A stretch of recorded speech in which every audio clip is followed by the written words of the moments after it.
Je vais vous proposer une petite pratique non duelle, c'est-à-dire, c'est ce que j'appelle un jeu de révélation. Ici, nous ne faisons pas de pratique pour devenir autre chose que ce que nous sommes déjà. Ce que je nomme une pratique non duelle, ce serait par exemple donner le satsang. Depuis tout à l'heure, tous les mots que j'utilise sont là pour éveiller ce par quoi les mots sont connus et ce dont les mots sont faits. En sanskrit, on appelle ça le vidyavriti, la formulation de l'informulable. Donc, quelle que soit la communication que l'on fait, on est déjà, dans ce sens-là, dans une forme de temporalité et donc de pratique. Mais ce n'est pas une pratique pour devenir autre chose. C'est cela sur quoi j'insiste. Et donc, je vais vous proposer un petit jeu de révélation. Qu'est-ce qu'un jeu de révélation? C'est un jeu auquel on joue et dans lequel on se met en jeu avec honnêteté. L'authenticité ici, c'est le seul facteur, je dirais. Le désir de libération, comme disait Shankaracharya, et je rajouterai, oui, un désir sincère. Donc un jeu de révélation, c'est un jeu auquel on joue et où on se met en jeu. Qu'est-ce qu'on met en jeu? On met en jeu ce qu'on n'est pas. Quand ce qu'on n'est pas est mis en jeu, se révèle ce que l'on est déjà. Donc on joue à se révéler. On met dans l'alambic le plomb et ce qui est révélé, c'est toujours l'or. Alors les intellectuels de la non-dualité vont dire, oui, mais tu étais déjà l'or. Oui. Et si cela te suffit, reste en silence. Mais pour ceux qui ont envie de jouer un peu, sont un peu joueurs, jouons un petit peu. Je vais vous inviter à considérer différentes expériences, perceptions, pensées, à travers deux façons de les percevoir. D'abord en tant que ceci est mon expérience à moi, ça c'est l'expérience donc habituelle que l'on fait, sans même s'en rendre compte. C'est implicite que ceci est mon corps, que ceci sont mes pensées à moi. C'est mon idéologie, c'est ma vérité, c'est mon histoire. Je suis quelque part le héros d'un film très important, un drame, avec des hauts et des bas, certes, mais bon, c'est mon film. Donc ça, c'est la façon de voir habituelle, de ce qu'on appelle l'ego.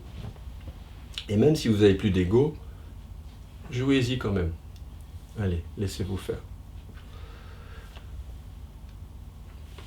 Et donc on va regarder donc une expérience, une pensée en tant que ceci est mon expérience. Et je vais vous demander de sentir ce que cela fait dans le corps, parce que cela a des implications sensorielles.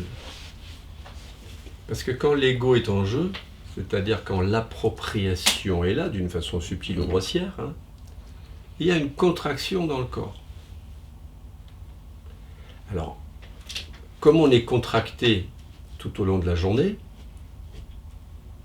puisque l'appropriation fonctionne encore quasi continue, on ne se rend pas compte en fait. Et tout ce que nous faisons ici, cette communication qu'on partage ici, elle est là pour que nous nous rendions compte à quel point peut-être, et c'est à chacun de voir pour lui-même, cette première proposition va être différente de la seconde.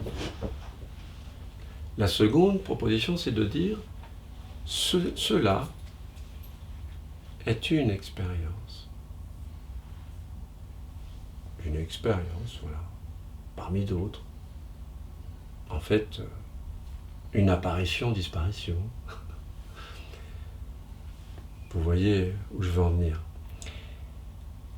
Et donc, on va prendre quelques concepts comme ça, quelques expériences qui peut-être pour vous ont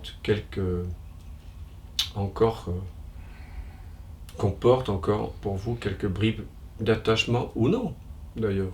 Chacun doit voir pour lui-même. Considère donc maintenant ton corps. Voilà, tel qu'il est là, le corps, c'est des sensations, peut-être des sentiments, des émotions, des vibrations, un état émotionnel, un état de fatigue, de forme, de santé, de maladie, de bien-être, de mal-être, une histoire, peut-être des handicaps, peut-être une maladie, etc. Donc considère ce corps en tant que ceci est mon corps. Et sens ce qui se passe.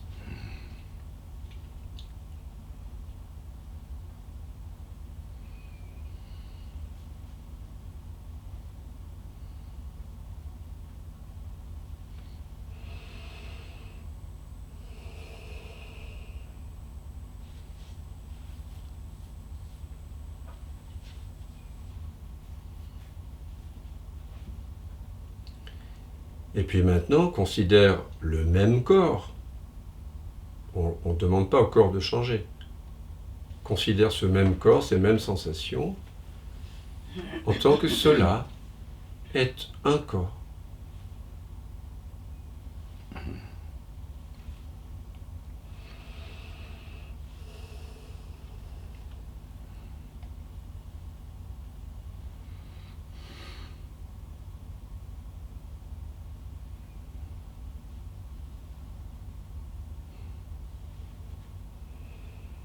Considère les contours du corps en tant que ceux-ci sont mes contours.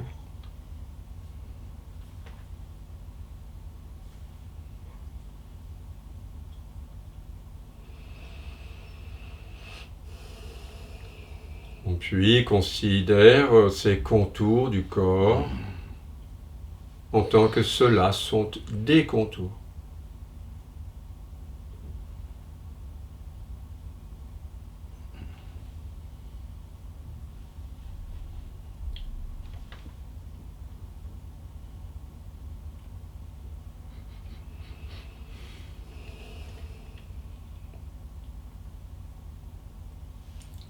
Considère la respiration, l'inspire et l'expire, en tant que ceci est ma respiration à moi.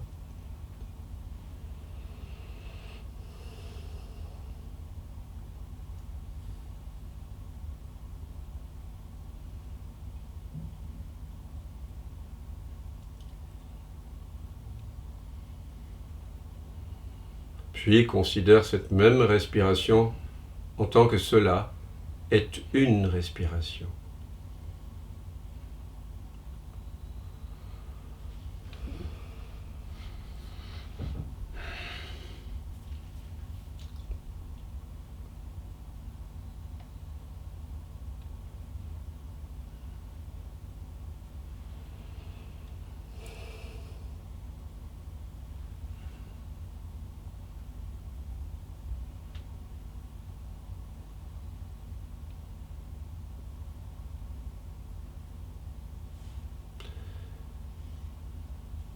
Considère toutes les tensions ou les lourdeurs ou la fatigue du corps, ou les fatigues, ou les sensations de contraction, de tension, s'il y en a encore quelques-unes. En tant que ceux-ci sont mes tensions.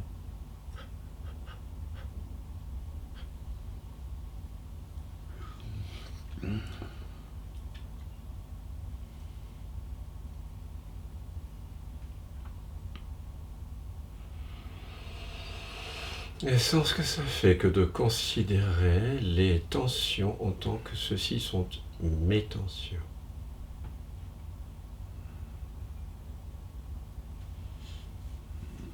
Puis considère ces tensions en tant que ceux-là sont des tensions.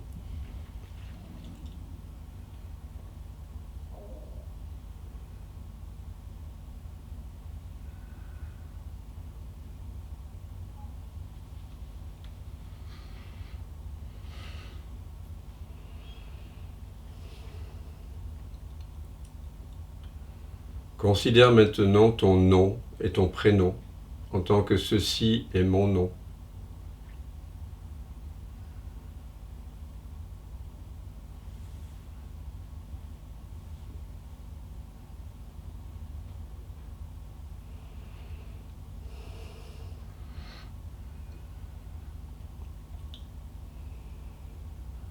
Puis en tant que cela est un nom.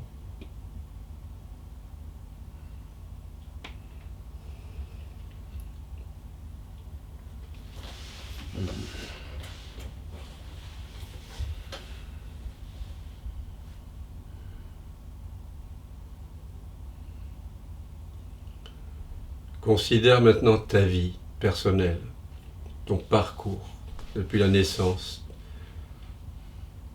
tout ce que le mental raconte. Si on te demandait de récapituler ta vie, est-ce que tu en penses? En tant que ceci est ma vie. Ceci est ma vie.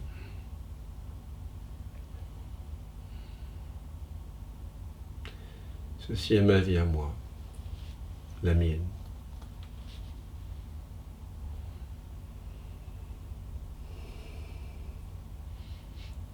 Puis, considère cette vie, la même. La vie, elle ne change pas, les images ne changent pas, les mémoires ne changent pas. Mais considère maintenant cette vie en tant que cela est une vie. Cela est une vie.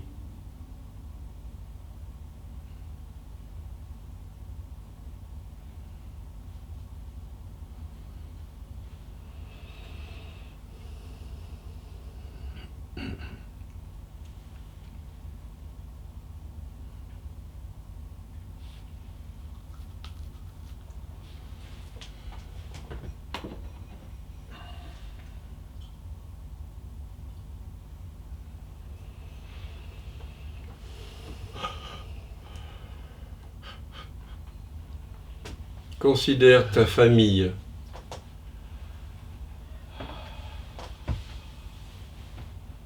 en tant que ceci est ma famille.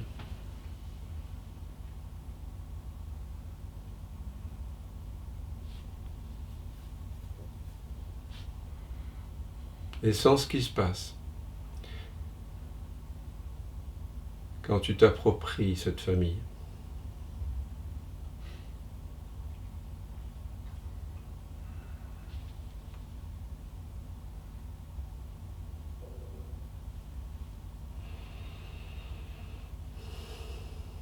Tactilement, vibratoirement.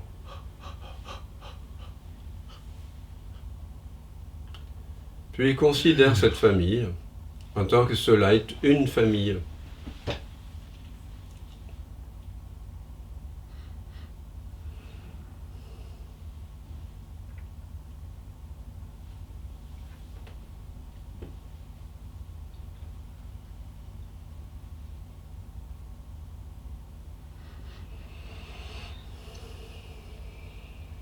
Considère ton chéri ou ta chérie, ton époux, ton épouse. Ou s'il n'y a pas, l'amant, l'amante, ou alors simplement un ami proche, en tant que ceci est mon mari, etc. Ceci est mon ami, à moi. Et sens ce qui se passe.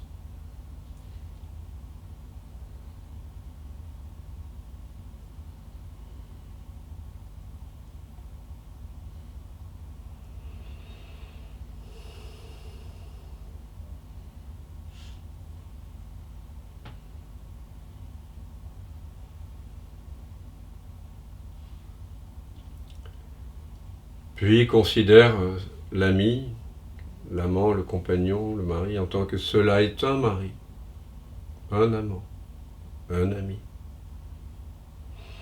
parmi d'autres.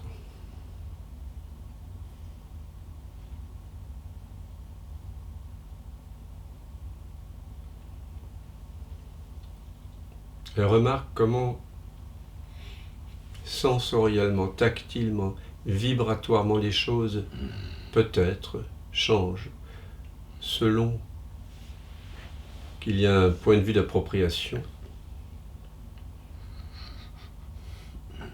et un point de vue sans point de vue, depuis l'espace impersonnel de la présence.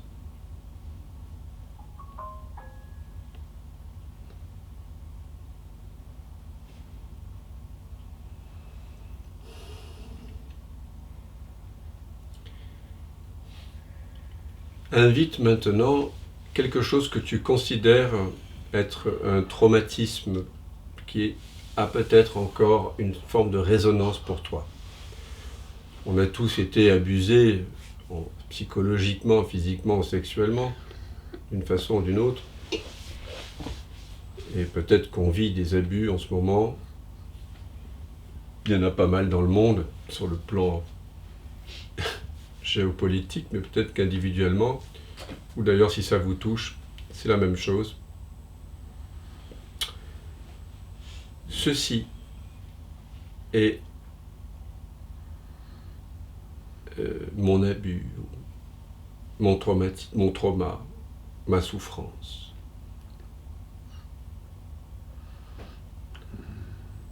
Et sens ce qui se passe,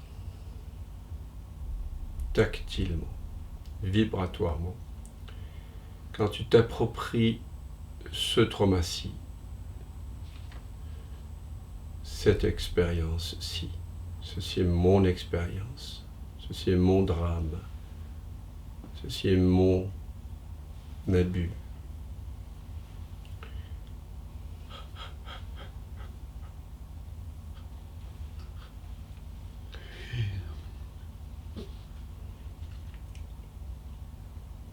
Puis, considère cela en tant que cela est une expérience, un trauma, un drame.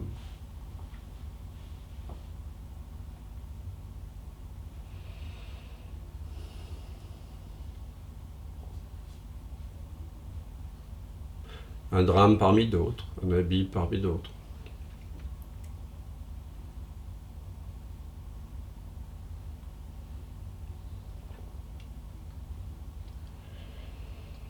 Et regarde, tout simplement, vérifie par toi-même ce qui se passe. Quand tu considères le trauma en tant que cela est un trauma.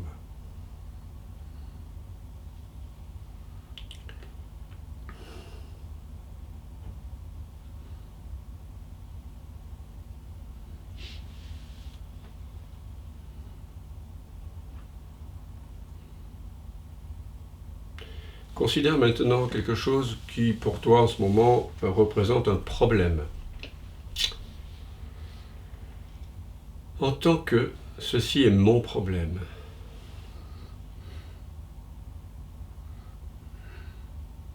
Et sans ce que ça fait que de le considérer ainsi.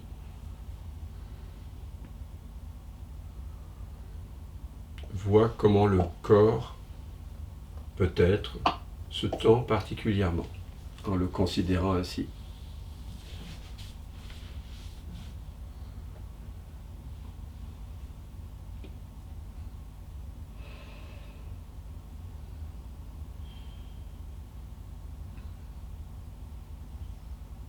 Puis cela est un problème parmi d'autres. Et tu vois si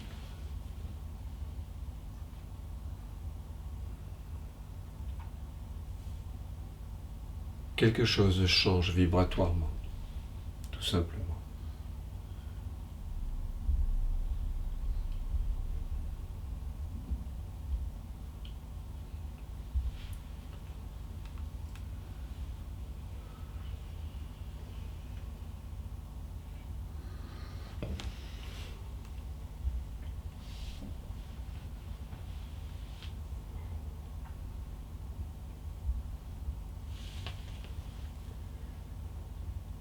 Considère maintenant ton avenir, avec tout ce que cela implique comme image mentale lorsqu'on pense au lendemain, à la semaine prochaine, au mois prochain, à l'année à venir, à la décennie à venir. aux 30-50 années ou plus. Ceci est mon avenir.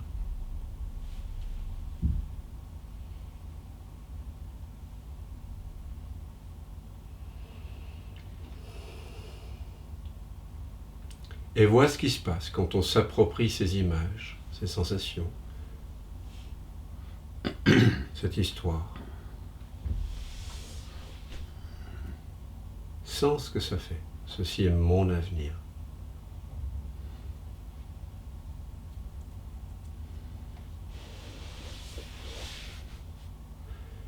Puis considère ce même avenir, et l'avenir ne change pas dans cette pratique, mais considère-le en tant que cela est un avenir. Voilà, un parmi d'autres. Un surgissement, une apparition-disparition parmi d'autres. Et vois ce qui se passe, sans ce qui se passe.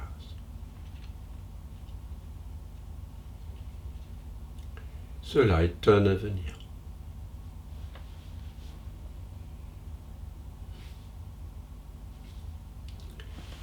Considère maintenant le monde, ce que tu sais ou crois savoir du monde, l'expérience du monde.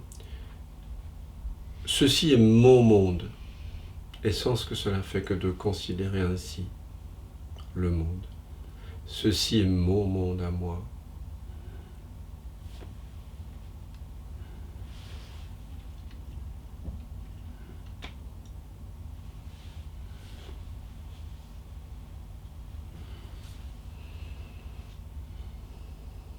Puis cela est un monde parmi d'autres.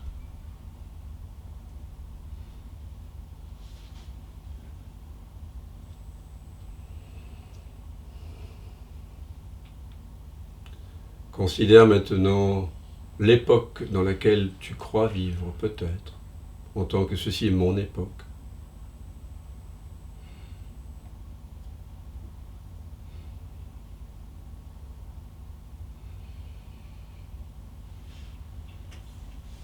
Puis, considère cette époque en tant que cela est une époque. Cela est une époque.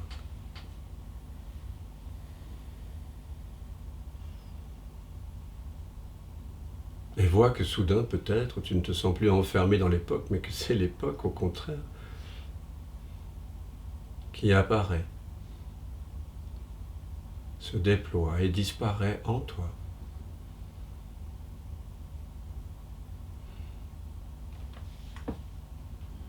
Cela est une époque parmi d'autres.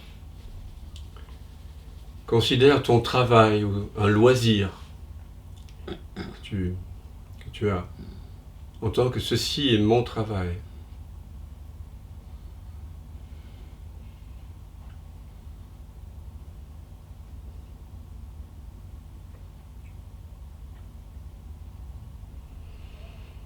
Puis cela est un travail.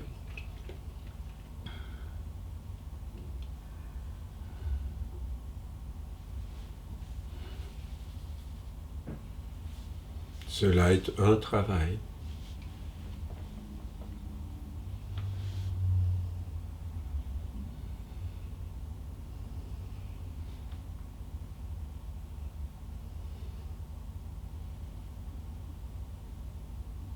Considère maintenant des accomplissements, entre guillemets, dont tu es fier. Des diplômes,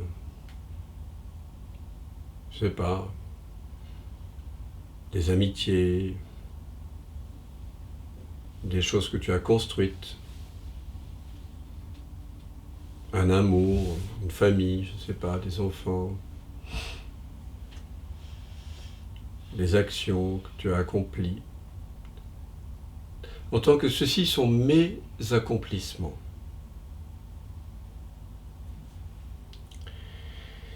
Ceux-ci sont mes accomplissements. À moi. Et sans ce que ça fait.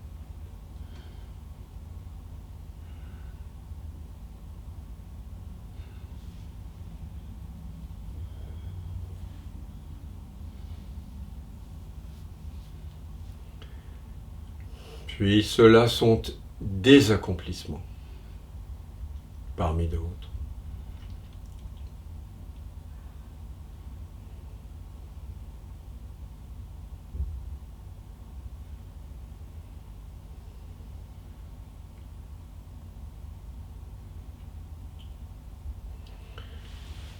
Considère maintenant des choses que tu qualifies comme des échecs relationnels, d'études, d'entrepreneuriat, d'amitié,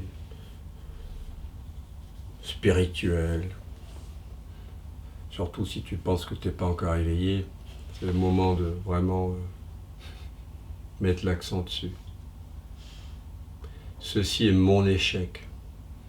Ceci est mon incapacité à m'éveiller.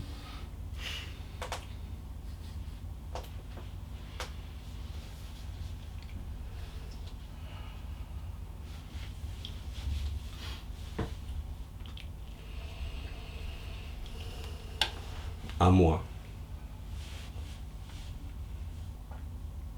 C'est mon impression de ne pas y arriver.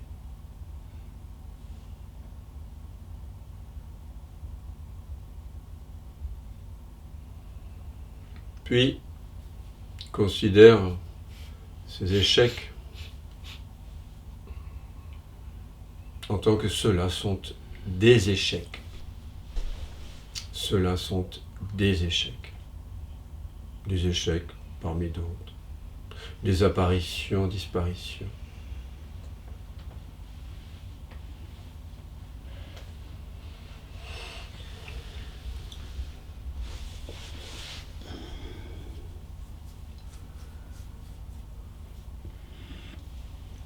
Pense maintenant, si tu veux bien, à un désir ou un rêve, un projet que tu as, en tant que ceci est mon désir, s'il y en a encore.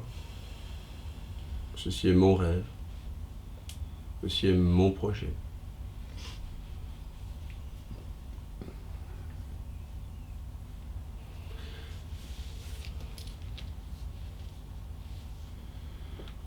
Oui, si jamais il y avait un désir d'éveil, on ne sait jamais.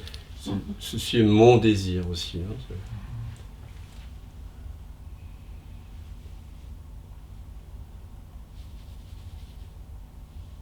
si c'est que j'arrête de parler, c'est pareil.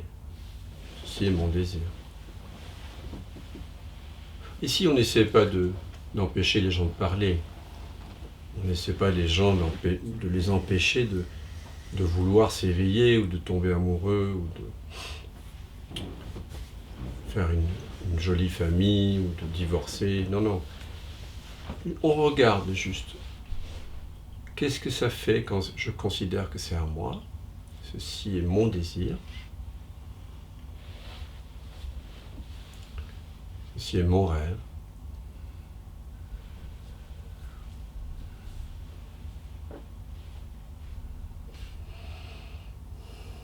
Puis,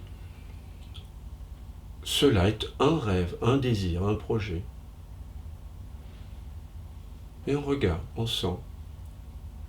On passe au tamis de la non-dualité, du non-attachement. Différents concepts qui sont susceptibles de résonner pour toi.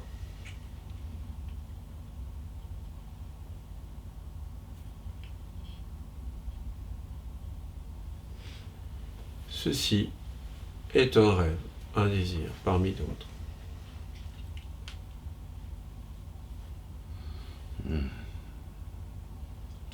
Considère la conscience, ce qui est conscient en toi maintenant, en tant que ceci est ma conscience, ou mon être.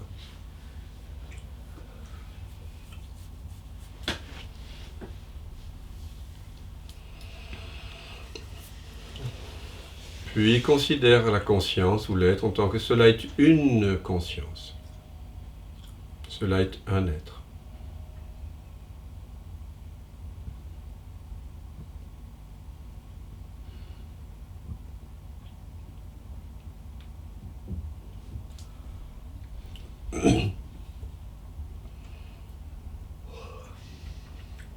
Puis considère maintenant cette non-pratique qu'on appelle un jeu de rêve, que j'appelle moi un jeu de révélation, en tant que voilà, ceci est mon expérience, on va appeler ça de façon neutre, hein, que de cette pratique du détachement que nous sommes en train de faire. Ceci est ma pratique, mon jeu de révélation, mon expérience, on va dire, voilà.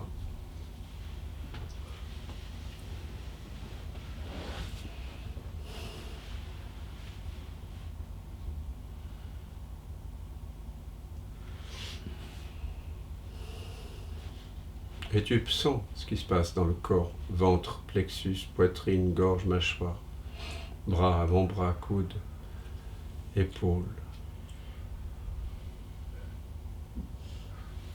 Puis cela est une pratique, un jeu de révélation, une expérience.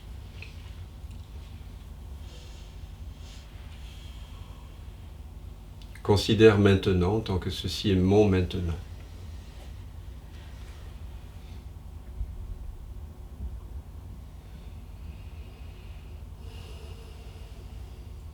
Puis en tant que cela est un maintenant.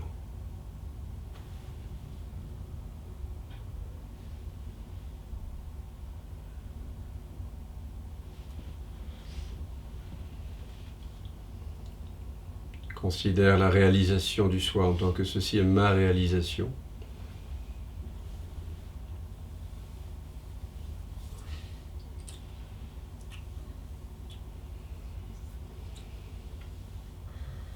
Puis, cela est une réalisation.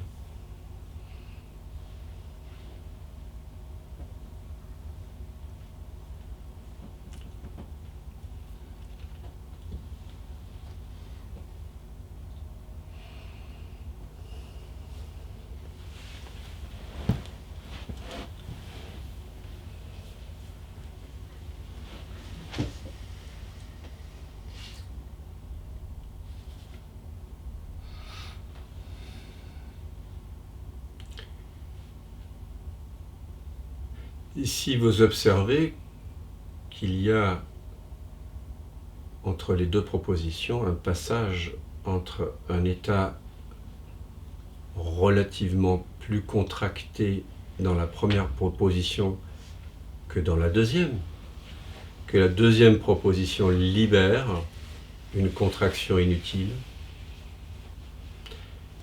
Je t'invite à poursuivre cette non-pratique de temps en temps. S'il ne s'est rien passé entre les deux, c'est soit que tu es extrêmement insensible, et c'est ok. Il faut pratiquer la sensibilité, le sentir, ou alors que tu es pleinement éveillé à ta vraie nature.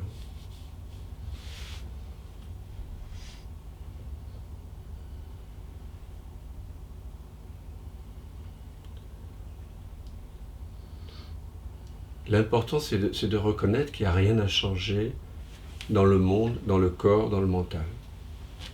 Ce n'est pas du développement personnel, ici. C'est de la réalisation impersonnelle. Et peut-être que tu réalises qu'il y a une invitation qui est faite à chaque fois de redécouvrir un espace d'accueil impersonnel. Et que selon comment on perçoit la même chose, la même sensation, la même pensée, le même imaginaire, le même concept, il n'est pas nécessaire de se contracter autour, de vivre de façon contractée. Dès qu'il y a appropriation, en tout cas, il y a une forme de contraction, une forme de sérieux. Alors, ça semble très valorisé dans notre société, même dans certains milieux dits spirituels, mais comme tu le sais sans doute, l'enfer est pavé de bonnes intentions. Et ce que je remarque pour ma part, mais nous pourrons en discuter et échanger autour de ça, c'est que plus je suis détaché, et plus il y a de paix en moi, et plus il y a de paix, et plus j'accueille le monde, les dits autres, mon propre corps, mes propres désirs, peurs, contradictions, paradoxes, plus il y a d'amour en fait. Plus cet espace devient non contracté, se détend en fait. Le détachement, en fait, c'est une détente, on pourrait dire. Alors, elle est déjà là, on pourrait dire. La conscience est déjà totalement détachée. Mais ce que l'on fait finalement ici ensemble, c'est que on amène dans cet espace des points de vue, des croyances, des expériences. Et on regarde notre façon de percevoir le monde, les expériences habituellement, et puis ensuite on regarde ce qui se passe quand on regarde à partir de cet espace détaché. Je pense que chacun peut voir que c'est pas la peine de souffrir, quoi. Ce n'est pas minorer un désir que l'on a, ou une peur qu'on a, ou un trauma qu'on a vécu, que de le regarder de façon impersonnelle. Au contraire, nous serons encore plus en mesure d'être efficients pour mener l'action ou développer des pensées intelligentes à ce propos pour se défendre en justice ou sortir d'une relation toxique s'il le faut, si nous revenons vers cet espace pur, qui n'est pas abîmé, qui est toujours en paix. Ça ne signifie pas que le traumatisme, que l'abus, que la violence, etc. n'ont pas eu lieu. Ça signifie que mon premier réflexe, c'est de revenir vers ce qui est déjà là et qui est vrai, qui est éternel, en chacun de nous. Et ensuite de regarder à partir de là. Donc, maintenant, peut-être, si vous le souhaitez, s'il y a des questions, on pourrait en parler, mais aussi continuer à expérimenter, si c'est pas clair, pour certains. Est-ce que pour quelqu'un, est-ce que ces deux propositions vous amènent d'un point de vue contracté à un point de vue ouvert? Oui.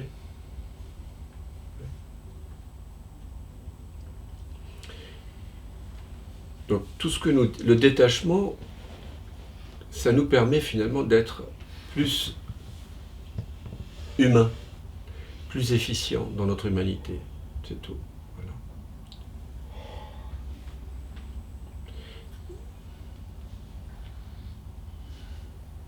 Ça permet d'aimer plus. Il me semble. Est-ce qu'il y a... vous avez envie d'explorer? Ou est-ce qu'il y a juste des questions où vous avez envie de porter témoignage de ce que nous venons de vivre? Oui, Dan. Alors, oui, en faisant cette expérience-là, c'est évident qu'il y a une détente qui s'installe, puis une capacité d'accueil qui s'ouvre tout à coup par rapport à la contraction de l'identification. Ah oui, je l'ai bien vécu à travers cette expérience.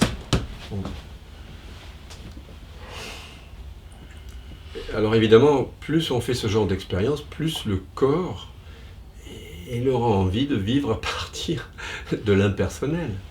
Mais on lit beaucoup de choses, comme quoi le détachement serait dénué d'amour. Si c'est le cas, c'est soit que c'est enseigné par une personne psychorigide, dénuée d'amour, ou que la personne qui reçoit l'enseignement l'entend mal, le comprend mal. L'Advaita Vedanta n'est pas dénué d'amour. C'est simplement que la révélation dans l'Advaita Vedanta se joue en deux temps. On sépare ce que l'on n'est pas de ce que l'on est, essentiellement, et à partir de là, on peut tout réintégrer ensuite dans un second temps. Donc vivre de façon détachée, c'est vivre à partir de cette présence qui est accueillante par essence en fait. Mais l'espace est un espace d'accueil. C'est pas un espace qui a pour vocation de refuser le monde ou de fermer le cœur. En tout cas, si c'est cela que tu vis, voilà, c'est qu'il y a lieu d'explorer. Évidemment, c'est compliqué parfois de s'en rendre compte, parce que tout ça se joue de façon très, très implicite, très inconsciente.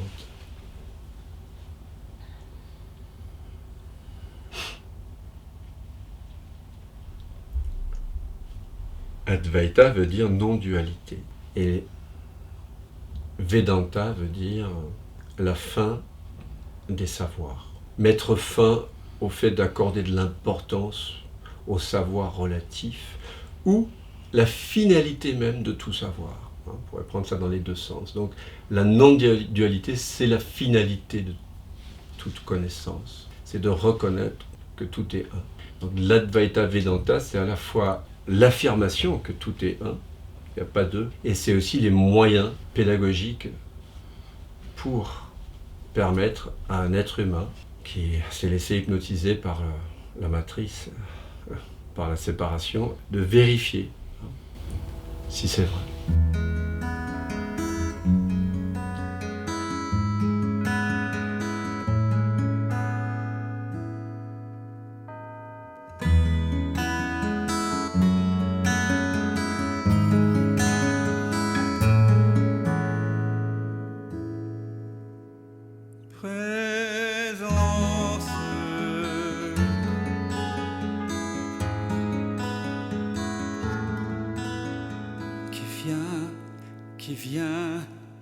Qui vient de l'absence,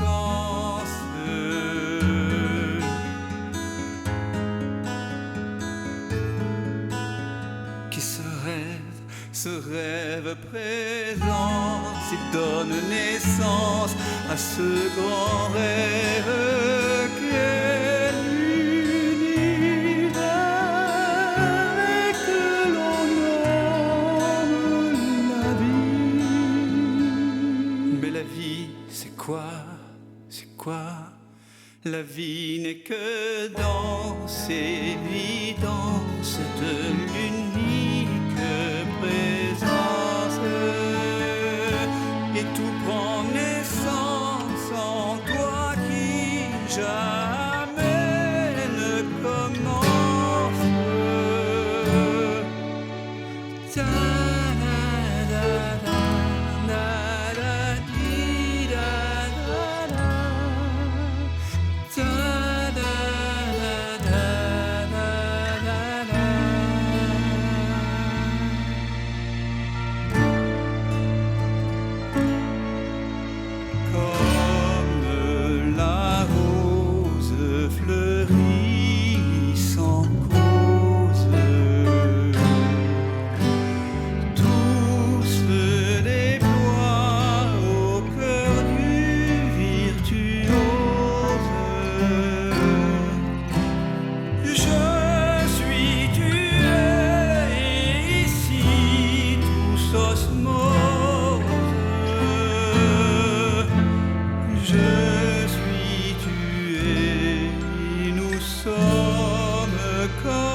Maintenant que ça commence, je m'émerveille en ce silence. Tout naît, tout meurt dans la présence.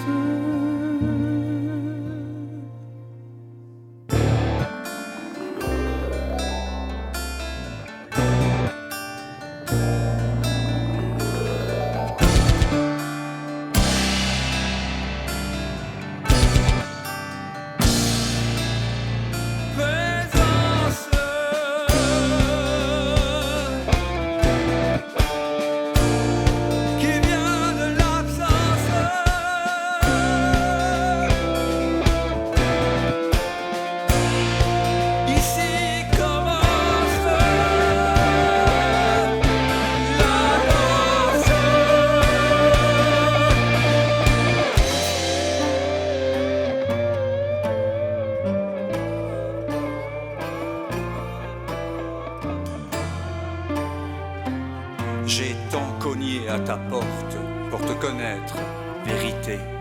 J'ai frôlé folie, j'ai cogné et cogné jusqu'au sang. Un jour, la porte s'est ouverte et j'ai su que j'avais frappé de l'intérieur. C'est le mystère infini de l'un jouant à être deux pour danser avec lui-même. Tout ce chemin, c'est plaisir, la souffrance. Pour moi que tout ça n'est qu'un rêve immense. Je suis tué et nous sommes comme elle, vêtus de chair d'une drôle d'absence. C'est le jeu de la présence.